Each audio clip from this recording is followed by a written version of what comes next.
There are mitzvahs you're supposed to do. If you ask why, you're told, no question. Just do it. So why a hashkafa class? It's more, you get, when you understand and more passion for it. When you understand, you have more passion for it. Anybody else think it's important? Makes it more internal. It's part of you. It's not just, you're not doing it just because you were told. You're doing it because Because you understand why you should be doing it. and that makes it better? Yeah. You have to know like why you're doing it and stuff, and although you're still gonna keep it if you don't know, you should still have an understanding of why you're doing it, what it affects, how it affects you. You should understand what it says. Anybody think it's not important? Well, actually, if what you think is not important, then why am I even asking you for your opinion about it? We're going in circles here. Who cares what you think? You agree? Who cares whether you agree? Nobody cares about your opinion. So what is the difference between hashkafa and Kabbalah Sil? Isn't Kabbalah Sil a good thing? Yes. Kabbalah Sil means no questions. Also should be our foundation. You're gonna It should accept be it like, regardless. That's no question. It's most, Really? they're both important, but Kabbalah is even more important. First you have to accept it, then you can try to understand it. Or vice versa. First you understand it and all that, and then you can accept all of because it. then you won't necessarily keep it. Exactly. Then if you don't want Your foundation has to be Kabbalah, so that you know, no matter how many questions you're going to ask, you know you're still keeping it and it's not changing. Okay, so let me ask you a really deep question. I mean, the answer has to be deep. So what did the Baal Shem Tov love about Anoshim Pshutim who had no idea why they're doing what they're doing? What was so special about them? He said that they were closer to the Eibishter than the Talmidei Chachamim. How?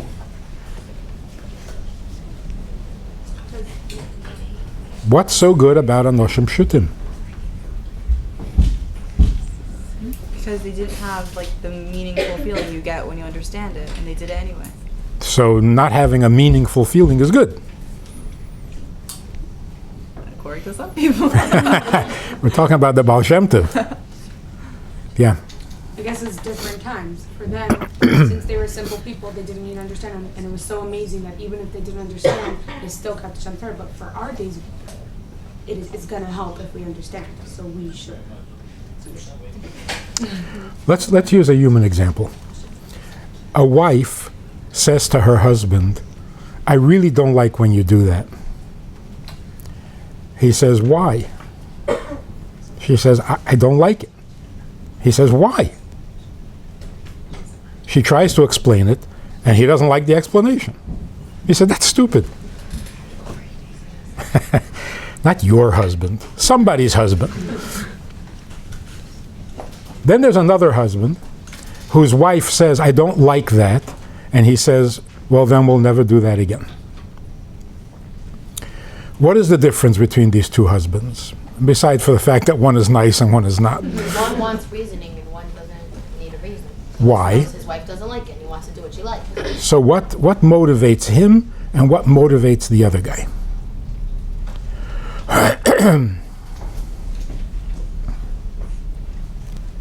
What motivates the first one is how he feels, and what motivates the second one is how his wife feels, who he cares for the most.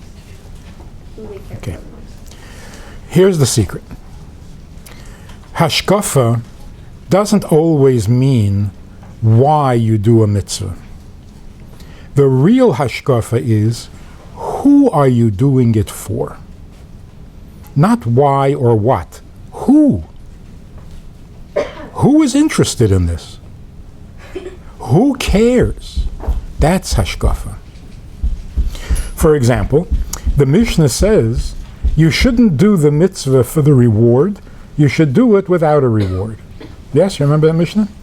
You remember the exact words? Al tiyu ka'avodim hamishamshim es harav. Don't be like the servant who serves his master for the reward. Be like a servant who serves his master. What do we need the whole master-servant thing? Just say, don't do a mitzvah for the reward. It's the who. It's the who. That should be your theme for the year. It's the who. In marriage, it's not why your husband wants what he wants. It's that he wants. If that doesn't matter to you, then all the explanations in the world isn't going to change anything. So in the first case, the husband who says, why? And she explains it, and he said, that's important. Okay, now I won't do it. His marriage hasn't gotten any better. Because he doesn't care anymore about her. His reason is the reason, not her. It's not about who, and that's no good. So the first thing is, mitzvahs are a relationship. You're in a relationship with the Eibishter. How do you behave in a relationship? So that's why the Mishnah says, don't do the mitzvah for the reward. If it's not for the reward, then why am I doing it? See, what's wrong with those guys in the video? If the Eibishter doesn't need it, I certainly don't need it. Well, I need to be careful not to wear shatnez? But we know Hashem's happy when we do that for him. Why? Make He Hashem wants happy. it. Exactly. So why does it make him happy if I do this? Doesn't make him happy if I Shows we love him. dance, huh? Because it shows we love him. We want to do what he wants. What does it mean he wants? You see, that's the point. Okay. So the reason, let's go step by step. The first guy says he doesn't need it. He didn't even need to create the world. It's as if he makes as if he needs it. Can you imagine if your husband did that to you? He makes you bring him tea, but he doesn't like tea. He's giving you the schus. He'll spill it on him. He'll have to ask me to make you tea if you don't need it. So, what does it mean? It's as if. The whole Torah is as if. The Eibishter doesn't really care whether you put little milk into your coffee if you're having meat. He makes as if. So the best way to do a mitzvah is pour in the milk into the coffee, but make as if you're not. He's making as if. You can also make as if. The whole Yiddishkeit falls apart. It's not making up. The other guy says he doesn't need the mitzvah. He's giving you the schus to do the mitzvah. What's the schus? If I give you the opportunity to do something I don't care about, that's a schus. What's the schus? If this is something holy and important to him and only he knows why, then it's a schus. He's letting you in on a secret about himself. A quick example. And this is like the basis of all hashkafa of Yiddishkeit since the beginning of time. A mother asks her son to make tea, to bring her tea, 3 times a day, shachris, mincha, and ma'ariv. For 50 years, he brings her tea. Every day, 3 times a day, he brings her tea. After 50 years, he finds out that she never drinks tea. She doesn't like tea, she never drinks it. So he says, what was that all about? She says, what, you think I need tea? What's tea? I don't need tea. What's important is our relationship. So I asked you to bring me tea to give you the opportunity to get closer to me. Nice? She could have asked for something she likes. Right? It sounds nice for a second. Wow, what a mother. What a mother. Wants to get closer to her son. Or wants her son to get closer to her. But you think about it for a second, you realize, if you were a nudnik, and you were pestering me, and I don't want you in my life, what would I do? I would ask you to make me tea, because I don't like tea. So I don't want you in my life, So I get you busy with things that are not part of my life. Go run around the corner, see if it's raining. That's going to get you closer to me. Actually, this mother purposely, carefully, and premeditatedly kept him out of her life, because tea is not part of her life. Now, to make it even stronger, this guy finds out after 50 years that his mother really, really loves coffee. She lives on coffee. But she asked his brother to bring her coffee. Ooh. How does he, Now we got a problem, huh? how does How does he he not find this out for 50 years? He's too busy making the tea. That's right. So, what can we say about this son who made the tea? He is obedient. He's very obedient. For 50 years, 3 times a day, he brings tea. So he is obeying his mother. So he gets a very high mark for obedience.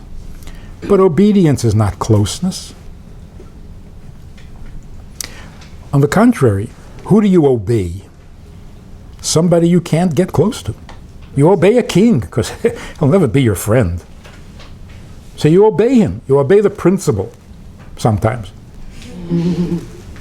Because of the distance, not because of the closeness. So Kabbalah Soil means obedience. And it's important. Obedience is a very important part of being a mensch, of a relationship. But it's not closeness. It's not closeness.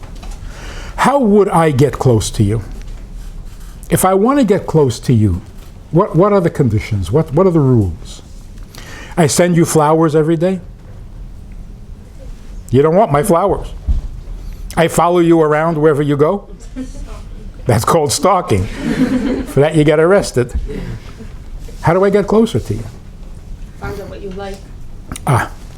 The first thing is, what does it mean, closer to you? What does that even mean? If I know that there is something closer to your heart than me, I'm jealous. I want that closeness.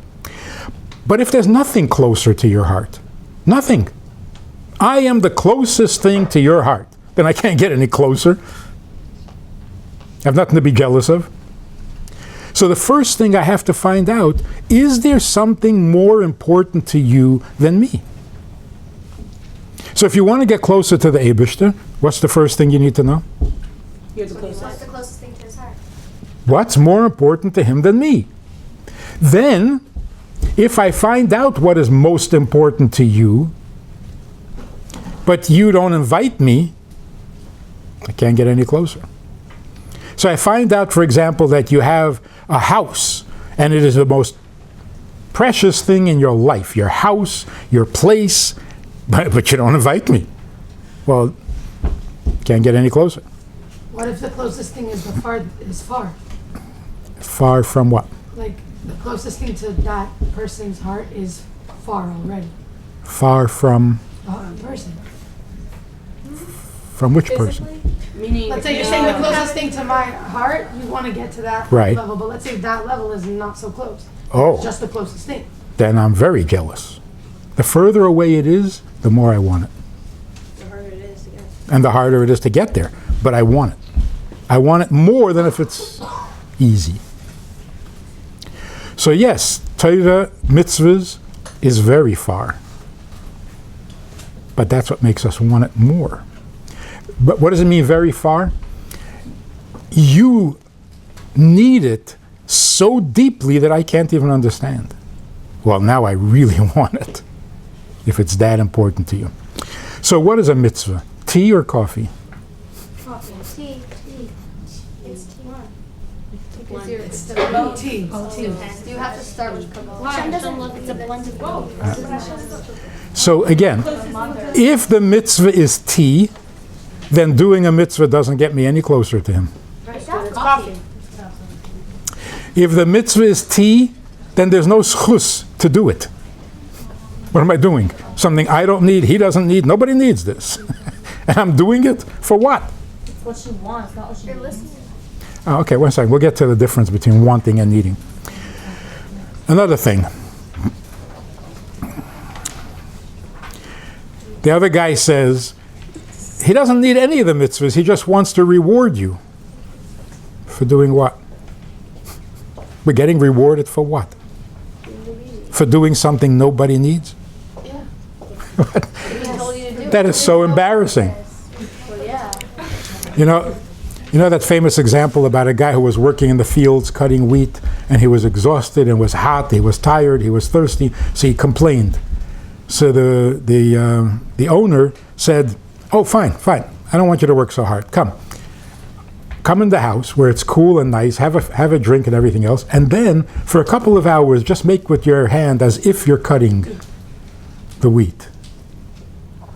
It'll be much easier, it'll be cooler, it'll be more comfortable." So the guy, and I'll pay you the same thing. So the guy does this for a couple of hours, and then he says, "You know what? Let me go back into the field. This is insane. What am I doing? And what are you paying me for? It's crazy. I'd much rather work hard and get paid and accomplish something. But this isn't accomplishing anything."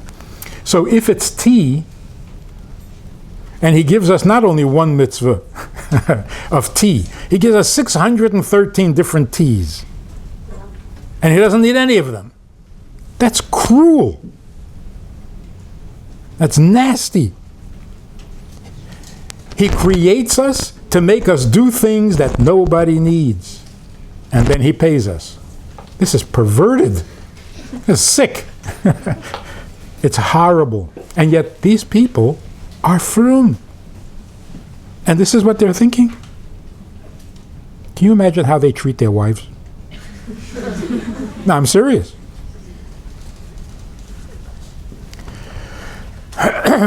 Why does the Mishnah say, don't be like a servant who serves the master? Because there's a very basic question. If I'm not doing it for the reward, why am I doing it? The connection. So the only answer is, you're the servant, and there is a master. Why does the servant do what he does? It's his mission in life. Because the master needs it. Why do you need more of a reward than the fact that you're doing what the master needs, if you like the master? So this is what the Mishnah is saying. Since the mitzvah is so important to the Eibishter, why do you need a reward? Why isn't it enough that you're doing what he needs? That's your reward. But I thought he Makes doesn't us closer. need it. Exactly. But he doesn't need it. Does he need it? Yeah. That's the basic question. No, he doesn't need it. He doesn't need it. Yes, he does. He wants it because he wants us to come closer. Okay. So, this guy, one of the guys says, he doesn't need anything, it's just his nature to be good. Excuse me, but if it's your nature, don't you need to do that? How can it be your nature and you don't need it? It makes no sense whatsoever.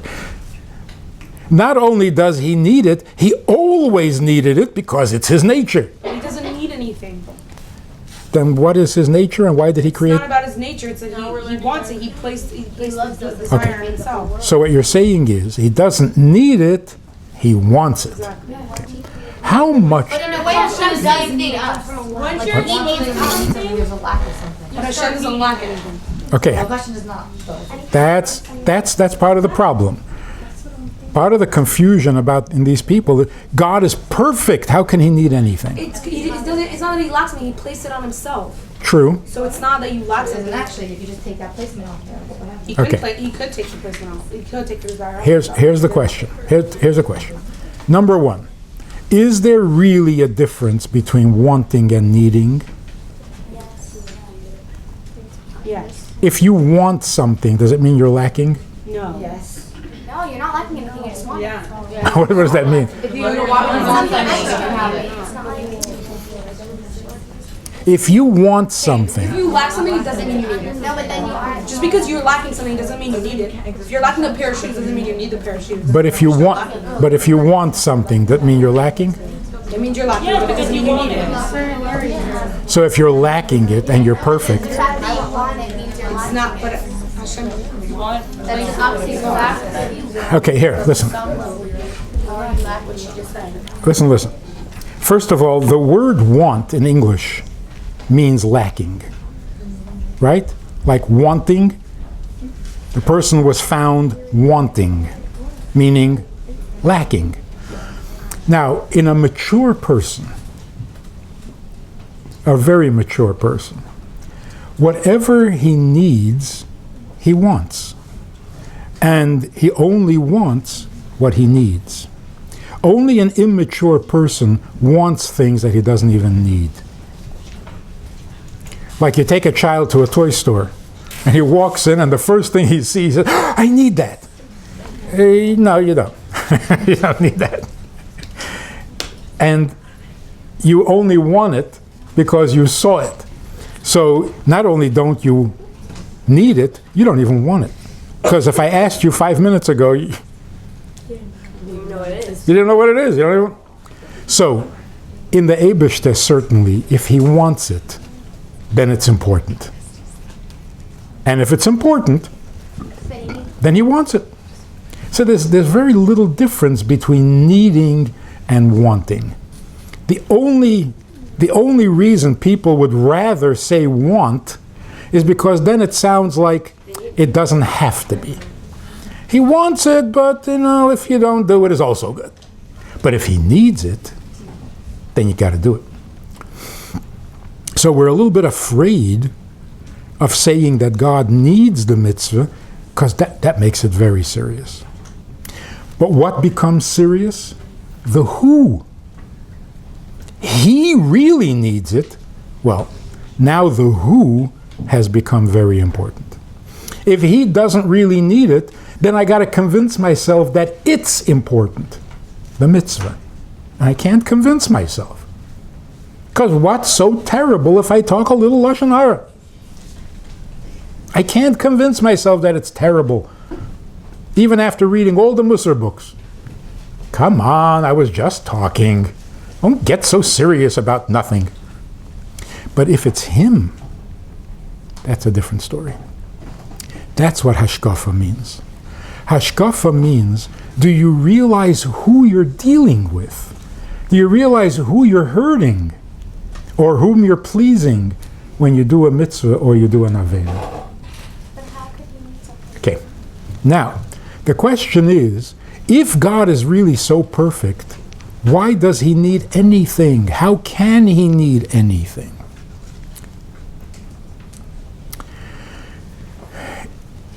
The man you're going to marry is going to be perfect.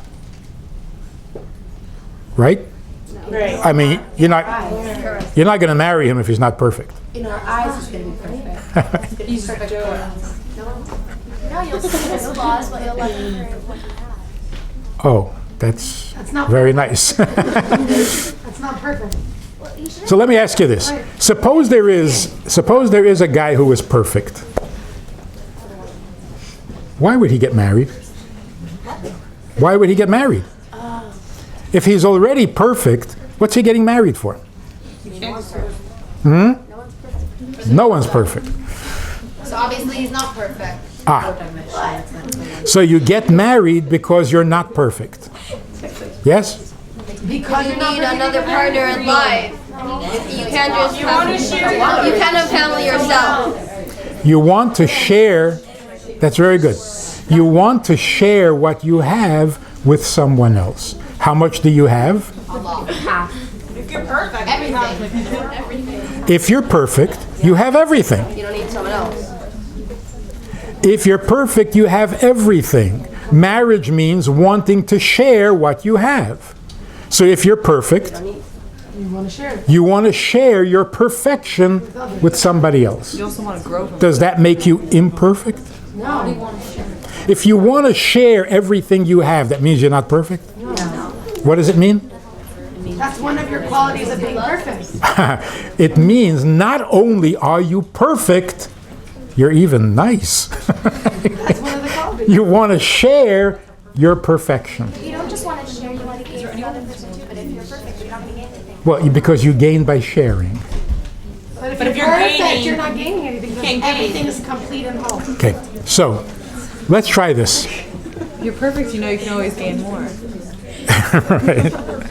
If you're perfect, you're smart enough to know that there's more. When we say that the Eibishter is perfect, what we mean is he is smart. You can't make him any smarter. He is old. You can't make him any older. He exists, and you can't make him exist any more or less. He is always, he is forever, he knows everything, he can do anything. He is perfect in himself. Why did he create the world? To share. Why does somebody who's perfect need to share? For the people who don't have those qualities. But there weren't any people before him. And you see it in the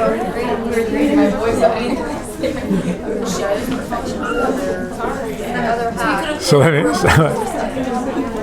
So let me try this. A person who doesn't need anybody may be perfect, but he's not a mensch. A guy who says, I don't need anybody. That's ego. But even if even if it was true, it's not nice. Then he wouldn't be perfect. Because if you're not nice, you're not perfect. Hang on. Imagine a man says to a woman, please marry me. Please, please marry me. I can't live without you.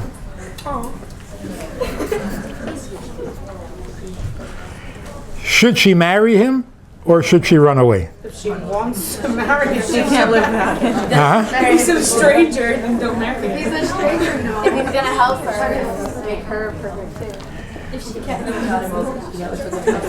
What? If he's gonna make her perfect too. She said if she can. He didn't say I'm perfect. He said, marry me because I can't live without you. Is that a reason to marry him? Wow. You can't live without me? Yeah, I'm going to marry you. How because then you're home. Let me give you a little hint for the future. If a guy says, I can't live without you, get him a good psychiatrist. Because that is a very unhealthy person. Can't live without me? What's wrong with you? And he's such a liar. Because he just lived 25 years without you. So what kind of lie is that? It's just an expression, right? Okay. But now imagine if a guy says, please marry me. Please, you gotta marry me. I can live without you. But you add to it. That's a little bit confusing. But that's an honest guy. But it's confusing. What level is he saying I can live without you? So what should a man say? A man should say, I mean, he doesn't have to say it in words, you know, but a man should say, please marry me. I can exist without you. I mean, obviously I have. I mean, I know how to open a jar. I can order sushi. I can exist without you. But my existing without you has no meaning. Can you say that one more time? Yeah. He should say, I can exist without you, but my existence without you has no meaning. Or it's less meaningful because if you had Like, for example, a very painful example, a husband and wife who have everything. They're perfect. They're perfect. And they have everything, but they don't have a child. Then they don't have everything at all. Then it's not like, okay, we're not so perfect. No. If we don't have a child, then we have nothing. But you have... Just everything that you have means nothing. Exactly. So, the Eibush that has a perfect existence. He is everywhere. He is everything. He is capable of everything. He knows everything. And there's nobody else. Ein Eid Milvadei. Good? No, that's the problem. How would you like to be? How would you like to be Ein Eid Milvadei? Lovely? Exactly. So, He didn't, but he created us. So before he actually felt that, he only, before creating us, how could he feel that he needs us to in order to have meaning? He felt that he needed something else. listen to this. Listen to this. People, listen. The more perfect you are, the more you need to share it with somebody. Not the less perfect you are. The less perfect you are, the more you want to take from somebody in order to become perfect. But the more perfect you are, the more you need to share yourself with somebody else, not take from them. And of course you gain by it. But what do you gain? Not more perfection. You gain a connection to someone else. In other words, more than perfection. You yourself are perfect, and now you have someone in addition to yourself. So that's even beyond perfect. So if you want to marry a guy who's perfect, that's fine. If he realizes that he needs to share all the perfection that he has. In fact, we're just reading about Avraham Avinu in the Parsha. When did Avraham start feeling bad about not having a child? After he became very rich. Because then it was like, what am I going to do with this? Now what? The more perfect I am, for what? For what? Or for who? So the question is always the who. Now let's go back to the mitzvahs. Every mitzvah is a piece of the Eibishter. That's him. When did the Eibishter decide that Shabbos is holy? He never decided. Shabbos is always holy because it's a part of him, and he always was. So Shabbos is basically him. He is Shabbosdik. So what is Shabbos? Something that he not only needs, it's him. He can't be without Shabbos. And Shabbos can't be without him. They're the same. He is Shabbosdik. Now, the Eibishter comes and gives you his Shabbos. That's called closeness. That's called close. So how does it say in the Torah? Es shapsei sai tishmeiru. One of the guys in the thing says, we have to do our mitzvahs. Our mitzvahs? Where in the Torah does it ever use the expression, your mitzvahs? It's always mitzvah sai, mitzvah sav. When did it become our mitzvah? To make it our mitzvah. Our mitzvah means our responsibility. But it's not our Shabbos, it's his Shabbos. It's not our...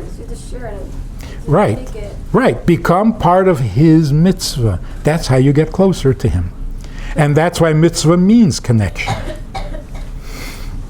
So here there are two really different questions which they're all confused about. What is Shabbos to the Eibishter? And why does he want you to keep Shabbos? Two separate questions. If Shabbos is really so precious to him, why is he giving it to you? If Shabbos is so precious to him, what difference whether you do it or not? So imagine a father to whom Shabbos is the most precious thing in the world, and he's sitting by the table Shabbos afternoon, and none of his children are there. You want someone to enjoy it with him. So, same thing with the Eibishter. So if I give you, even if I tell you, what is the most important thing to me? Why am I telling you? To share with you. Why? So we can enjoy it together. Why do I care? Because the more. Because you want someone to feel that excitement and passion also. But why you? Because you care about it. I didn't give it to the goyim. He wants people he cares about to enjoy it with him. In other words, if Appreciate it as much as he does. in other words, if I give you what is most precious to me, doesn't that mean that you're even more precious? I'm giving you what's most precious to me. What is you? Then how important are you to me? Obviously, somehow even more important.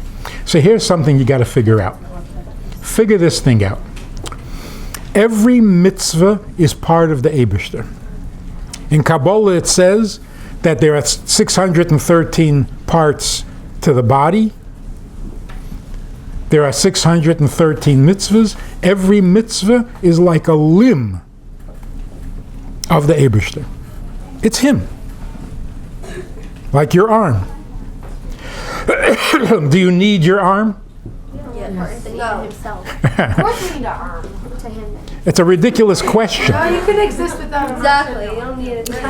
It's a ridiculous question. You need it. People do that. It's like saying, Depends what Exist you're. without. Yeah, it depends what you're saying. Need is need it to live. Need it to. You need your arm. If we didn't need it, we wouldn't be created, you said. I understand. Yeah. I'm saying it depends what you're saying. Need is. Do you need it to live? Do you need it to pick up something? Do you We need to pick up something, but you don't need it to exist. Exactly. So it's different. There's different levels of need. yeah.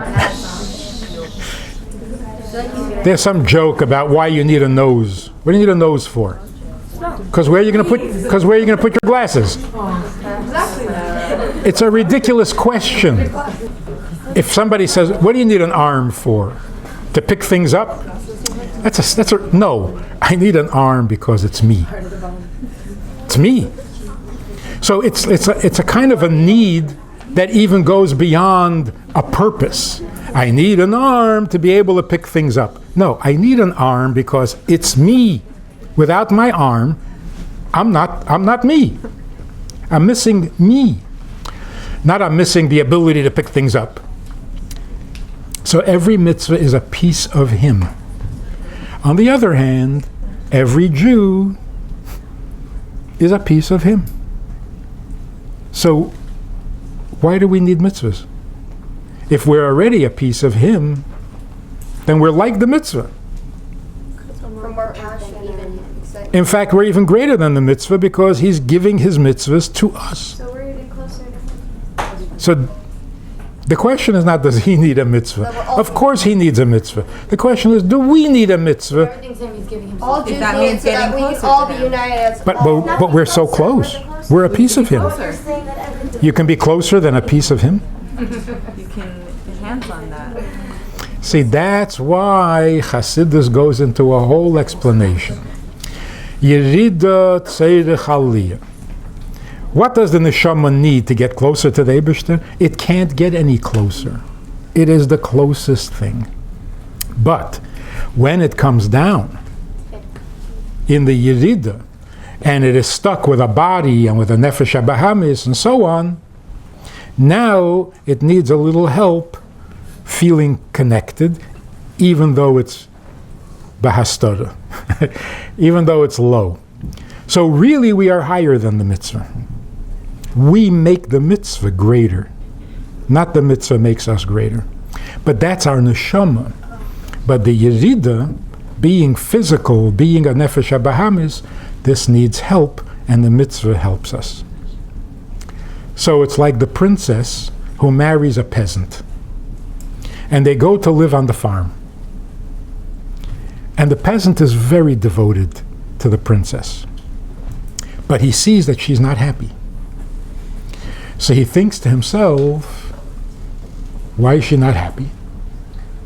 What would make a person unhappy? Not enough potatoes. So he brings home more potatoes, and the princess is not any happier. So he thinks, what else could make a person sad? Oh, tomatoes. So he brings home more tomatoes. He brings home more tomatoes, and not only is the princess not happier, she's sadder.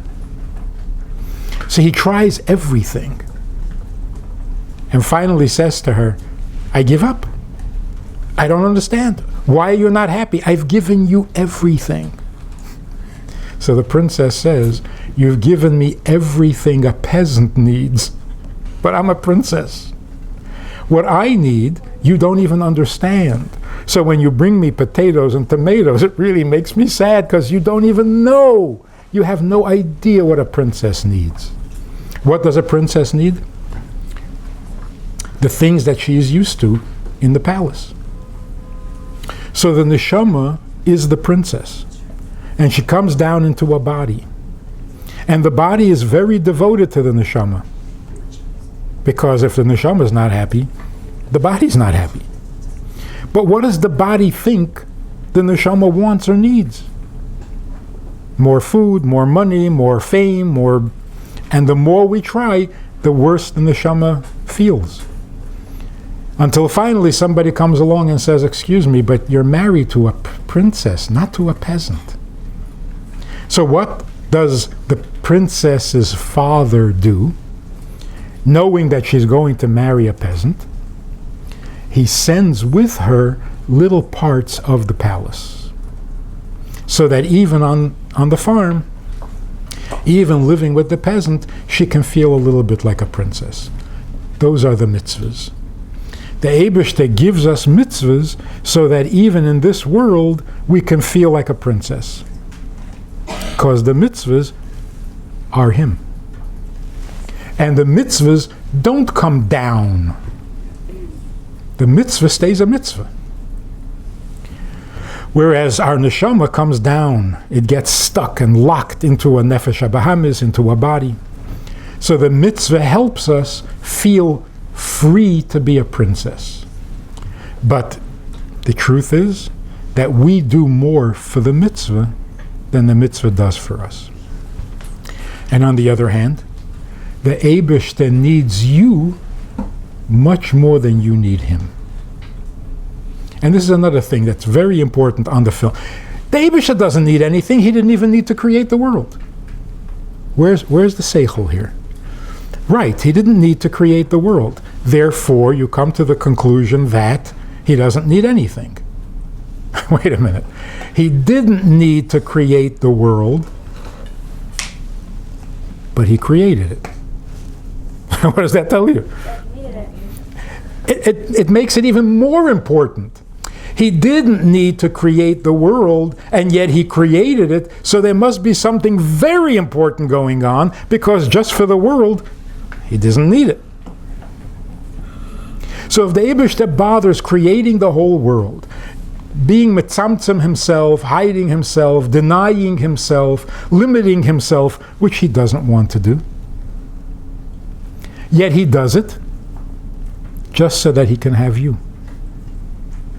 Just so that you can say yes to his mitzvah at least once in a while, even though you have bechira. And even though once in a while you're going to say no and you're going to do an aveda which hurts him infinitely, it's still worth it. So who needs whom? Do we need him or does he need us? It's a two-way street. We don't really need him, because if he didn't create us... We do need him. Because without him, we wouldn't exist. Exactly. So if we didn't exist, who would complain? If we didn't exist, everything would be perfect. Like it was before he created the world. Everything was perfect. We do need him. No. We only need him temporarily. He needs us forever. In other words, he needs us infinitely. We need him for 80, 90 years. Okay, 100. So, let's go back to the basic question. Does the Eibishter need your mitzvah? The answer is more than you can possibly imagine. More than you need anything, including breathing. And the only example that we have for that is marriage. In a marriage, a real, good marriage, a husband needs his wife more than he needs to breathe. And that's why he will sacrifice his life for her. that she should live even if he stops breathing. And of course, the wife to the husband, same thing. So that's the best mashal that we have for our relationship with the Eibishter. Now, when you decide to do a mitzvah or to be lazy and not do the mitzvah, the question is not, will you go to Gehenna? The question is not, will you suffer? The question is, will he suffer? Who are you doing this to? Whose need are you neglecting? That's the difference between a chassid and a misnagid. A misnagid worries about the mitzvah, the what. What am I doing? Is it a deraisa? Is it a derabbanon? Is it absolutely necessary? Will I go to heaven? Will I have Gan Eden? A big piece of Gan Eden? To the chassid, never mind what. Who? Whose mitzvah? Asher kiddishanu b'mitzvah sov. That's what's important. It's his mitzvah. And he needs it from you, not from anybody else. And how much does he need it? Bli gvul. Infinitely. Now, when you do a mitzvah, it's a whole different thing. See, that's why hashkafa is important. Hashkafa means think about the other, not about yourself. Thinking about yourself is not hashkafa. That's just being you. Hashkafa means to be able to see. To see what? To see the other person. Why don't we learn about Hashem? I mean, like we are, but like, why are we learning how to do mitzvahs? That's why you came here. But stop and think for a moment. We didn't create ourselves. We didn't even ask to be created. We really don't need to be created. We don't need. And yet the Eibishter creates us. And we are born. And we go through all sorts of painful, miserable disappointments and pain. And it's all worthwhile. For what? For me to be happy? I would be happy if I did none of those. Just leave me alone, I'll be happy. Don't create me and I'll never complain. So what is this all about? The answer is, who? Who created? You know what Shema stands for? Su'u and Su'u mori meinechem. That's hashkafa. Hashkafa means look up. Look up. Su'u morim einechem. Look up. And what are you going to discover? What? Or who? You're going to discover mi bara eile. You're going to discover who needs all this. And when you realize how he needs it, then when you do a mitzvah, it's a very different mitzvah. Then it really does connect you to him. Not just get you to Gan Eden. Yeah. So are we saying that Misnagdim are wrong and Hasidim are right? Yes. No, just don't know better. They're wrong. Like, you can't just say that everyone who has been doing everything wrong. So like. Yeah, I don't know which group it is anymore because they don't call themselves Misnagdim anymore, so we can't find them. But we're talking about the philosophy. In fact, today, there are very few people who don't already have Hasidic ideas in their head, even though they never learned Hasidus. Like the Pintele Yid, that's a Hasidic concept. Neshama, they never heard of Neshama before, Hasidus. Dira B'Tachteinim, Hashgacha Pratis, everybody knows these things, and they used to be only Hasidim. And even Tshuva, that about Tshuva is an important person, they never thought that. In fact, 50 years ago, when the Rebbe started saying you have to invite people into Yiddishkeit who are not, they said, why? Why? Leave them alone, they're happy. They're not Orthodox, they don't have to do mitzvahs. That has changed. So there are very few people who are not deeply influenced by Chassidus. But we're talking about, the old-fashioned concept. So a philosophy that doesn't make sense, you have to make fun of. Well, we thought exactly like them before you spoke, so it's like. So that's why the Baal Shem Tov came with a panic. We got to do something about this. This is not good. We're forgetting who we're dealing with. So now let's go back to the original question. What did the Baal Shem Tov love about Anoshim Pshutim? They didn't know what a mitzvah is. They knew They knew who it was for. they knew who was asking. And that was enough. How did they know? And sometimes Talmidei Chachamim forget who. What if they just knew who the same way like a mitzvah was? They were doing the mitzvahs because they didn't know what a mitzvah was. What if they were doing a who because, oh, well, my father served Hashem and he did these mitzvahs that I don't even It's know. for Hashem. So knows it's for Hashem. That's the thing. The Anoshim Pshutim are very good at who. They're not good at what. Talmidei Chachamim are very good at what. They're not so good at who. So you got to be careful who you marry. You got to marry somebody who's good with the who, not with the what. Because you're not a what, you're a who. You're a who. I'm not a what, I'm a who. The whole world is about Hashem, but isn't it like a little selfish? Yeah. The whole world is about the fact that the Eibishter was not content with himself. Is that called selfish? Yeah, that's all that us creating, and that's like us getting created, we're not moving ourselves, that we love Created to show us how perfect he is. No?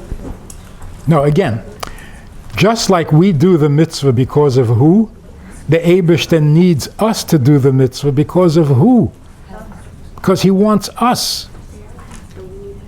So if he wants us, that is the most unselfish. A selfish person doesn't need a who, just needs a lot of what. So the fact that the Eibishter was not content being himself, that is the most unselfish. See, that's why we should do the mitzvah without thinking of a reward, because that's how he's treating us. He wants us, even when we're bad, even if we don't like him, even if we are neglecting him, he wants us. And in the end, he'll have us, because that kind of a relationship can never end. So it sounds, if you're talking about what, then the Eibishter sounds very selfish. Give me this, give me that, give me 613 things, give me. It's not what, he just wants you. Just like when we do a mitzvah, it's because we want him. Not his mitzvahs or his Gan Eden or... So why is there so much attention to all the details of every mitzvah? Why is there so much attention to the detail? Has to be because of him.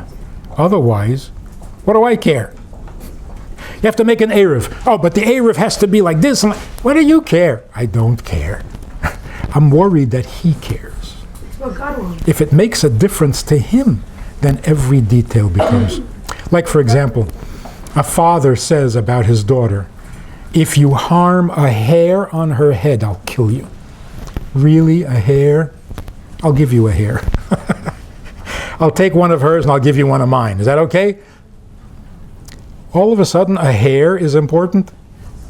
You'll kill over a hair? No. Not what, who. I'm not hung up on hair, I'm hung up on her. You touch a hair on her head, yes, I will kill you. It's kind of a negative example, but let's not end with I'll kill you. But if you do a tiny little thing for her, I will love you. Not because that tiny little thing is important, but because she's important. So you see, we become human. If you're just doing mitzvahs because of the mitzvah, you're becoming a machine. I'll do this, you'll give me that. It's mechanical. When you're doing it for him, you're becoming a mensch.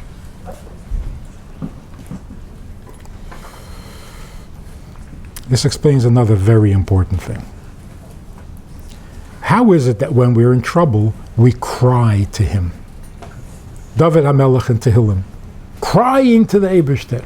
Look at my tears. My pillow is wet with tears. Who are you trying to impress? He is perfect. He doesn't need anybody or anything. He doesn't care. What are you crying to him? He does care about us. He said that we're so important and we're part of him, then of course he cares. Now that we know that in addition to being perfect, he also needs us desperately. Now, if we're not happy, he's not happy.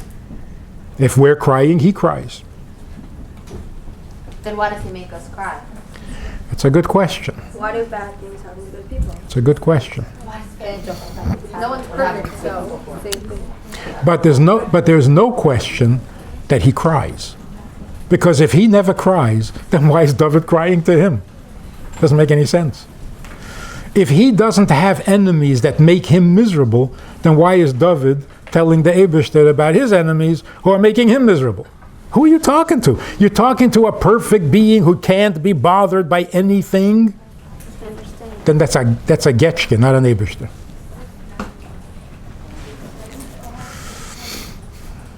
The Eibishter cries. And when he cries, it's real crying. Now, one more thing. Let's get something straight about the Eibishter. We read in the Torah that the Eibishter's arm, his right arm is chesed and his left arm is gvura. Does the Eibishter have an arm? No. Of course not. Right. The Eibishter said, does the Eibishter really speak? No. The Eibishter got angry. Did he really get angry? Yes. Yeah. Oh, anger, yes. Figuratively. Because he actually got angry and he did something about it. He said he's going to destroy With his arm. No, but We don't understand what his expression Because of anger is if we actual- don't use that term. We can relate Figures- to angry. We can't relate to what really he is. Okay, so he doesn't have a head, even though the Torah says. He doesn't have a mouth, even though the Torah says, Pi Hashem. He doesn't have eyes, even though the Torah says. He doesn't have arms. He doesn't have anger. He doesn't get jealous. He doesn't... None of that is real. There goes most of the Torah. Let's try something. Let's try something else.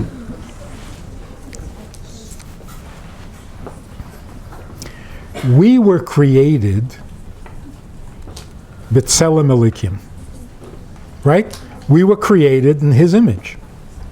Which means, why do I have an arm? Because he has an arm. Why do I stand up, not like an animal, but up straight? Because he's like that. Why do I have a head? Because he has a head. Why do I have a mouth? Because he has a mouth.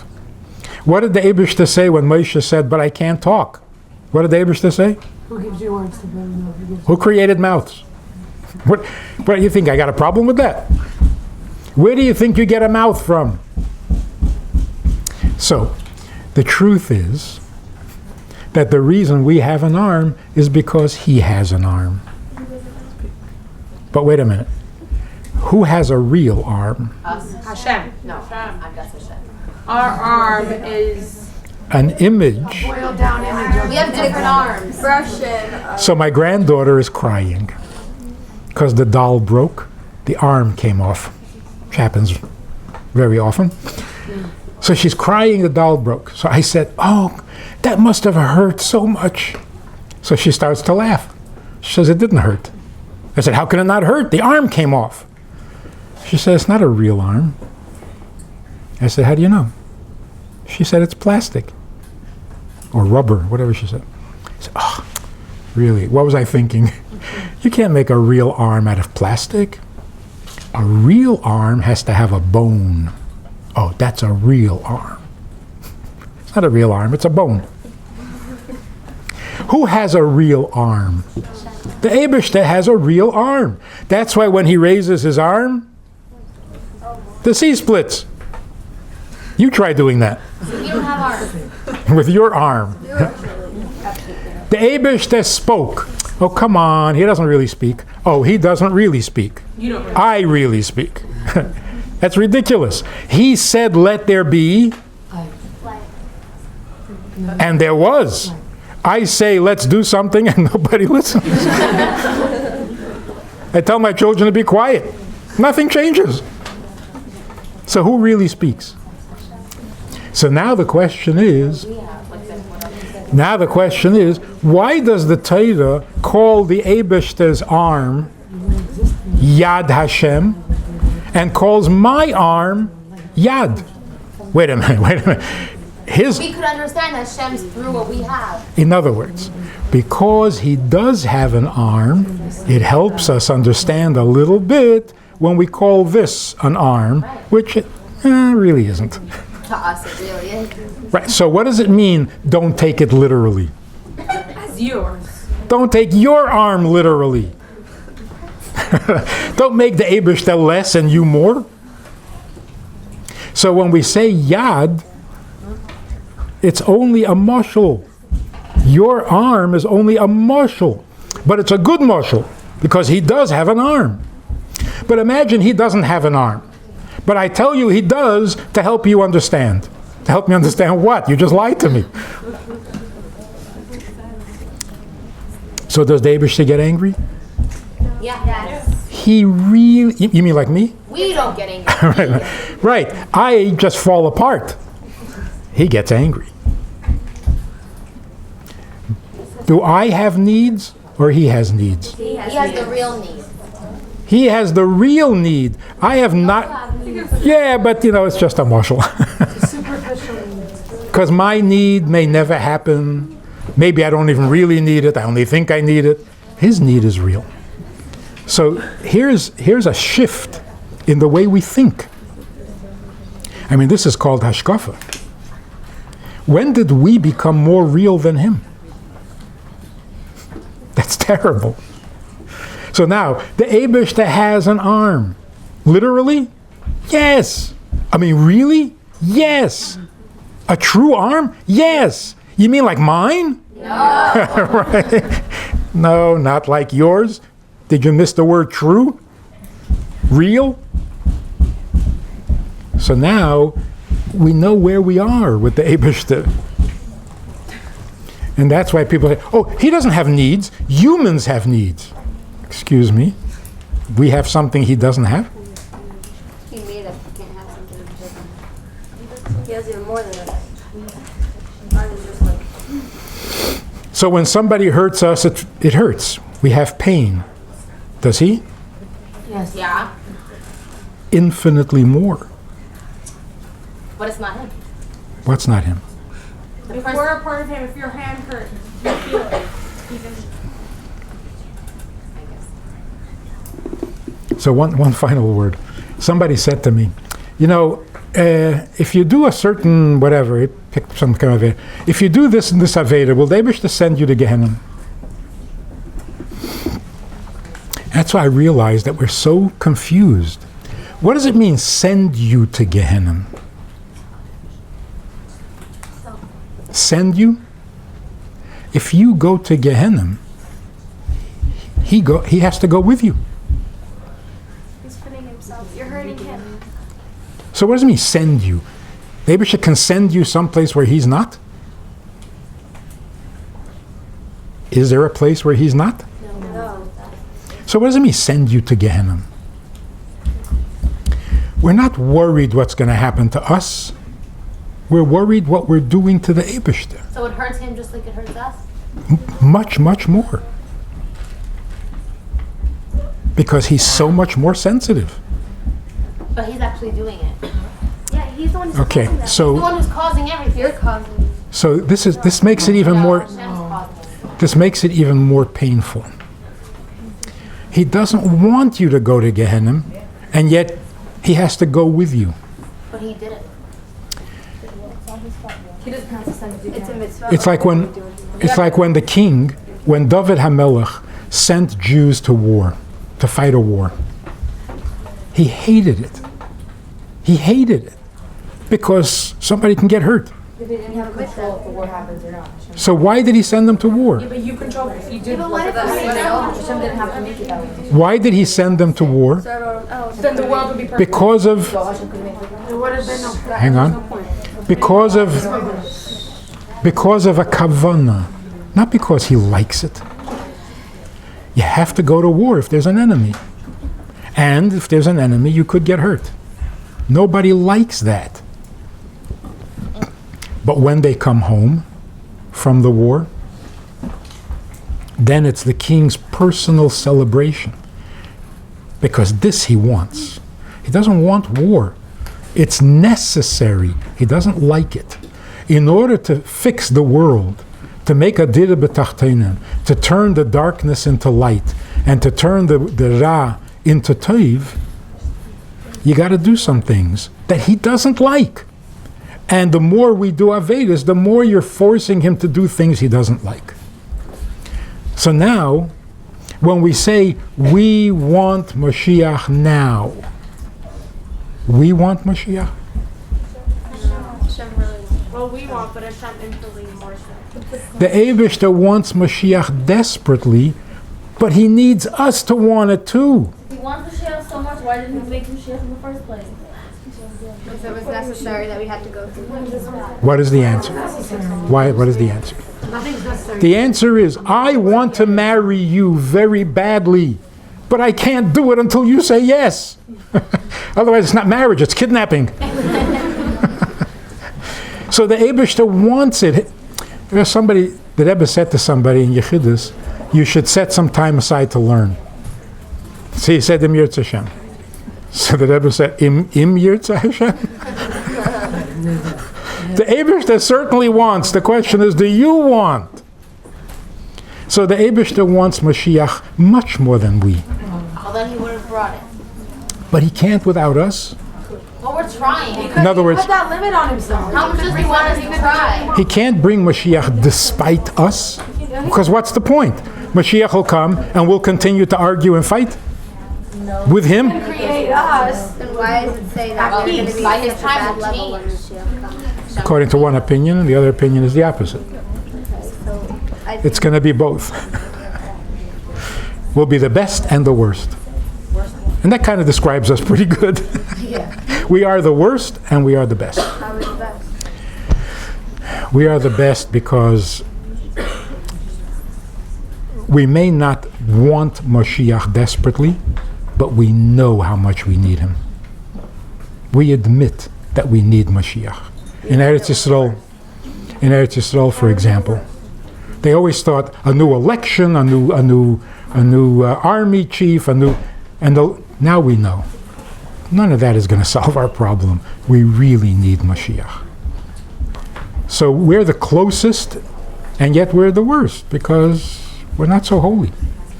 But because we're not so holy, we realize how much we need Mashiach. So that's like the best and the worst. In previous generations, they were much holier, but they didn't realize they needed Mashiach. They just needed Stalin to die. Or some other problem to go away. Now we know. We don't want anybody to die or any government to change. We just need Mashiach. There's no other answer. There really isn't. Yeah. Why can't Hashem create a world where it's just bad things and then we want Mashiach and Hashem want Mashiach and Mashiach? There is bad things. Wait. To create. Try again.